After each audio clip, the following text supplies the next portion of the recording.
Hi friends, నమస్తే అండి. Welcome to my channel. ఈరోజు మన రెసిపీ పండగలప్పుడైనా కానీ పిల్లలకి స్కూల్ బాక్స్లో స్నాక్స్గా పెట్టాలన్న చాలా డిఫరెంట్ ప్రాసెస్లోని నేనైతే ఇక్కడ జంతికలు చూపించానండి. మామూలు జంతికల కన్నా ఒక్కసారి ఇలా జంతికలు ట్రై చేసి చూడండి. టేస్ట్ కూడా బాగుంటుంది, చాలా గుల్లగా ఉంటాయన్నమాట అవి. ఇంకెందుకండి ఆలస్యం, వీడియోలోకి వెళ్ళిపోదామా మరి.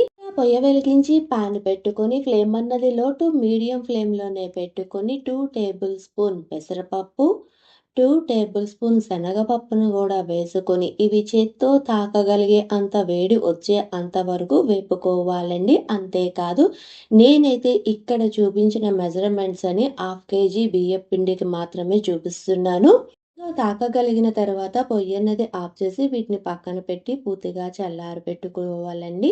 తర్వాత మీకు రుచికి అనుగుణంగా పచ్చిమిరపకాయలు, శుభ్రం చేసినటువంటి 2 ఇంచీల అల్లము, 1 టేబుల్ స్పూన్ జీలకర్రని తీసుకొని మిక్సీలోకి వేసుకొని వీటిని కోసుగా గ్రైండ్ చేసుకోవాలి. ఇలా చేసుకున్న దాన్ని పక్కన పెట్టుకుందాము. తర్వాత వేరొక మిక్సీ జార్ తీసుకుని దానిలోకి మనం ముందుగా వేపి పెట్టుకున్నటువంటి శనగపప్పు, పెసరపప్పును కూడా వేసుకొని మీరు ఎంత ఫైన్ పౌడర్గా చేసుకోగలరో అంత ఫైన్ పౌడర్గా చేసుకోవాలండి.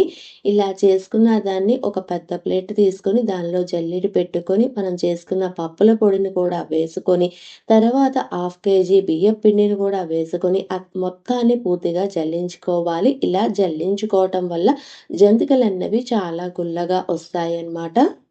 కాదండి, ఇలా జల్లించుకునేటప్పుడు మన పప్పుల పొడి ఏదైనా కొంచెం బరకగా ఎక్కువ ఉందనుకోండి, మళ్ళీ మిక్సీ పట్టుకొని ఫైన్ పౌడర్గా చేసుకోండి.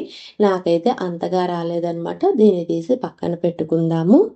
దీనిలోకి రుచికి సరిపడా ఉప్పు, మనం ముందుగా మిక్సీ పట్టుకున్నటువంటి పచ్చిమిర్చి, అల్లం పేస్ట్ ఉంది కదండి, దాన్ని కూడా వేసుకున్న తర్వాత దీనిలోకి బాగా కాగబెట్టినటువంటి 2 టేబుల్ స్పూన్ ఆయిల్ని వేసుకొని అన్నీ బాగా కలిసేటట్టు కలుపుకోవాలి. ఇలా కలుపుకున్న తర్వాత దీనిలోకి 2 టేబుల్ స్పూన్ నువ్వులు, ఫైన్గా చాప్ చేసినటువంటి గుప్పెడు కరివేపాకును కూడా వేసుకొని చేత్తో బాగా అన్నీ కలిసేటట్టు కలుపుకోవాలండి. ఇలా కలుపుకున్న వాటిని పక్కన పెట్టుకుందాము. తర్వాత పొయ్య వెలిగించి ఒక సాస్ పాన్ పెట్టుకొని దీనిలోకి 1/2 లీటర్ వాటర్ని వేసుకుంటున్నానండి. ఈ వాటర్ని బాగా మరిగించుకోవాలి. ఇలా మరిగినటువంటి వాటర్ని మనం ముందుగా కలిపి పెట్టుకున్నటువంటి పిండిలోని కొంచెం కొంచెం యాడ్ చేసుకుంటూ ఈ బియ్యం పిండిని తడి పొడిగా కలుపుకోవాలండి. ఇలా కలుపుకున్న తర్వాత మూత పెట్టుకుని ఒక 10 నిమిషాలు పక్కన పెట్టుకుందాము. నిమిషాలు అయిన తర్వాత జంతికల పిండి మీద మూత తీసి చూపిస్తున్నాను చూడండి. పిండి అనేది ఆవిరిగా పట్టింది కదా, అంటే ఇక్కడ జంతికలు వెతుకోవడానికి బియ్య పిండి పర్ఫెక్ట్గా ఉందన్నమాట అండి. దీన్ని చక్కగా కావాలి అనుకుంటే కొంచెం కొంచెం వేడి నీళ్ళు యాడ్ చేసుకుంటూ మన జంతికల పిండిని కలుపుకోవాలి. ఇక్కడ మనం మినపప్పు కానీ పుట్నాల పప్పు కానీ ఏమీ వాడలేదు కాబట్టి వేడి నీళ్ళు యూస్ చేస్తున్నాము. ఆ రెండిట్లో ఏ పప్పు అయినా యూస్ చేసేటట్టయితే వేడి నీళ్ళు అవసరం లేదండి. ఇలా వేడి నీళ్ళు యూస్ చేసుకొని చేయటం వల్లే జంతికలు అన్నవి చాలా గుల్లగా వస్తాయన్నమాట. ఇలా కలుపుకున్నటువంటి పిండిని పక్కన పెట్టుకుందాము. తర్వాత నేను జంతికలు ఒత్తుకోవటానికి ఇలా జంతికల మౌల్డ్లోకి ఇంత పెద్ద హోల్స్ ఉన్నటువంటి బిళ్ళని తీసుకున్నానండి. ఈ జంతికల మౌల్డ్ లోపల కొంచెం ఆయిల్ అనేది అప్లై చేసుకొని ఈ జంతికల మౌల్డ్లోకి సరిపడా పిండంతా పెట్టుకొని క్యాప్ అన్నది క్లోజ్ చేసుకోవాలి. అంతే కాదండి, ఇలా జంతికల పిండిని కలుపుకుంటున్నప్పుడే నేను పొయ్యి మీద డీప్ ఫ్రైకి సరిపడా ఆయిల్ని పెట్టుకొని బాగా వేడి చేసుకున్నాను.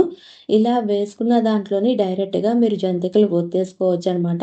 చిట్టి చిట్టి జంతికలు కావాలండి, అందుకని ఒక చిన్న బౌల్ తీసుకొని దాని బ్యాక్ సైడ్ కొంచెం ఆయిల్ అన్నది స్ప్రెడ్ చేసుకొని నాకు ఎంత సైజులో జంతికలు కావాలో అంత సైజులోని జంతికలు ఒత్తుకున్నాను అనమాట. ఇలా ఒత్తుకున్నటువంటి జంతికల్ని మనం ముందుగా వేడి చేసుకున్నటువంటి ఆయిల్లోని వేసుకోవాలి.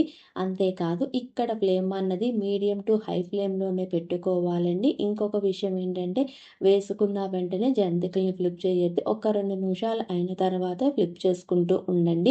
ఇలా చేసుకున్న తర్వాత ఇవి మంచి గోల్డెన్ కలర్ వచ్చే అంతవరకు వేపుకోవాలి. ఇలా వేపుకున్న వాటిని మనం తీసేస్తాము అనగా ఫ్లేమ్ అన్నది హై ఫ్లేమ్లోనే పెట్టుకొని ఈ జంతికల్ని ఒక్క నిమిషం హై ఫ్లేమ్లో ఉంచుకొని అప్పుడు డిష్ అవుట్ చేసుకోవాలండి. ఇలా చేసుకోవటం వల్ల జంతికలు అనేవి పర్ఫెక్ట్గా వేగుతాయి అన్నమాట. అంతేనండి. ఎప్పుడూ చేసుకునేటువంటి జంతికలే కాకుండా ఒక్కసారి ఇలా ట్రై చేసి చూడండి. పిల్లలకి స్కూలుకి స్నాక్స్‌గా పెట్టాలన్నా, టీ టైమ్ స్నాక్స్ అయినా ఇలా పండగలప్పుడైనా కానీ ఇలా ఒక్కసారి ట్రై చేసి ఎలా వచ్చిందో ఆ ఫీడ్‌బ్యాక్‌ని కామెంట్ రూపంలో తెలియజేయండి. మీకు కానీ ఈ వీడియో నచ్చితే please like, share and subscribe. Thanks for watching.